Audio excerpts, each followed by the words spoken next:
እሺ ስሜ ምስጋና ፈረደ እባላለሁ። ቀበሌ የዚህ ጓይንት ነው። ከስራ አመጣጤም ለዚህ ቀበሌ ለተወሰነ 16 አመት በዋና አስተዳዳሪነት መርቻለሁ። ከዛ ከነበርኩበት ከ1984 ጀምሮ እስከ 1989 ድረስ አለው። ከዛ በኋላም አለው በዚህ ቀበሌ እከታተላለሁ። ሁሉን ነገር ተጀምሮ እስከሚጨረስ ድረስ ከደርግም ይሁን ከህወሓት ወይም ካሁን ካለው መንግስት ጋር ያለው ሁኔታ በእርግጥ መንግስት እስካሁን ድረስም ያለው ሙከራ ለዚህ ፓርክ ሙከራው አለ ነበር። ግን የሆነው ግን ይሄ ድርጅት ከመጣ በኋላ ግን ይሄ እንግዲህ ወደ 3ኛ አመት እየተዛመትን ነን። ያለው ለውጥ ግን በጣም ከፍተኛ ለውጥ ነው ያለው። በጣም ለውጥ ነው ያለው። አንደኛ ከዛ በፊት ዝም ብለ በግድ የለሽነት እየተሰደደ እኔን በእኔነት የመጎዳ ነበር። ራሳችን በራሳችን ስንጎዳ ነበር። ምክንያቱም ያለ ማወቅ ራስን ያለ መጠየቅና አለመረዳት። አሁን ላይ ግን በዚህ ድርጅት ግን ምክንያቱም ይህ ድርጅት ከተቋቋመ በኋላ ግን ጥቅሙንና ጉዳቱን ለይቶ በማሳወቅ ለህብረተሰቡ አሁን ከዛ ግንዛቤ በመግባት ይህን ግንዛቤ በመከተል ህብረተሰቡ አሁን በጣም ለውጥ መጥቷል። ትልቅ ለውጥ ነው ያለ።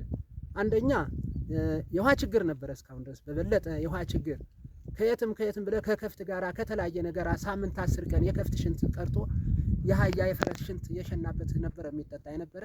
አሁን ላይ ግን በዛሬ ከምናየው ግን ያው ለየት ብሎ የከፍትና የሰው ለይቶ ጥዳቴና ጥራት ያለው ለሰውነት ለጤና የሚመች ውሃ ተሰጥቶት ህብረተሰቡ ከችግር ተላቆ በበለጠ ትልቅ ለውጥ አረ ታይቶ ባይጠፋ የሚል አስተሳሰብ ነው ያለ። ታይቶ ባይጠፋ የሚል ከዚህ ባለፈ መንግስት ሁሉም አለ መንግስት እስካሁን ድረስ ድንች አቅርቦ እንደዚህ አድርጎ ህብረተሰቡ እንዲጠቀም የሚያደርግ ካለ ዛሬ አላየንም። በጣም ነው። ከዛ በኋላ ገበያ ተኮር ናቸው እነ ቤራ ገብሶች ገበያ ተኮር ናቸው። ፈጥኖ ደራሽ ድንች ነው።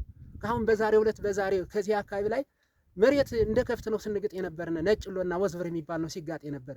ዛሬ ግን ፍርምቢያ የመሰለ ድንች ነው የሚበላ ያለ። ፍርምቢያ የመሰለ ከጀርባ ከስብ ያላነሰ ድንች በየቦታው ደርሶ ሁሉ ዛሬ ከችግር ተላቅቆ በትንሽ እንጀራ ጠግቦ የሚያድር ህብረተሰብ ነው ያለነ። ጠግበን ነው የምናድር ያለነ። ከዚያ በኋላ ለከፍቶች ደግሞ በተለይ ለሰዎች ብቻ ሳይሆን ለከፍቶችም ለእንስሳዎችም ከጓሳው ቢከለከሉ ጓሳ በየወጀዳቸው ጓሳ አግኝተው ከፍቶችም እንዲጠቀሙ ገበሬውን ከክረምት ዝናብ ከማስመታት በጓሳ ወስዶ በጭፍና ከማስገደል ተላቅቆ ዛሬ በየወጀዳችን መኖ ዘርተን ገንጭ መኖ አለ፣ የተለያየ መኖ አለ። እሱ ተዘርቶ ግን ከፍቱም ለከፍቱ ጥቅም ተሰጥቷል። ለሰውም ድንች እንደዚህ አይነት ያለ እኔ በተለይ ለባልኩ በኩል የሚሰጠው ድጋፍና አስተያየት በጣም ጥራት ያለው ነው። ይቀጥልበት ባይ ነኝ። እኔ እንጃ እኔ እውነቴን ነው። በዚህ አይነት ዘለቂታ ካለው ህብረተሰቡ በትንሽ ቀን ይለወጣል ብዬ ገምታለሁ። ከዛ ባለፈ ገሿት ነው እንጂ ጓሳ ደረቅ ነው። ከገለባ ያልተሻለ ነገር ነው።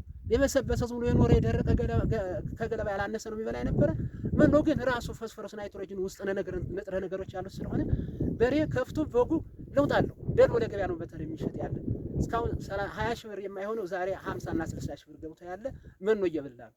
መኖ እየተቀለበ ነው። በመቀለብ ነው ለውጥ ያለ። በሰዎቹ ብቻ ሳይሆን በከፍቱም ትልቅ ለውጥ አለ። ከዛ ባለፈ ገሹ አትክልት ያቀርባል።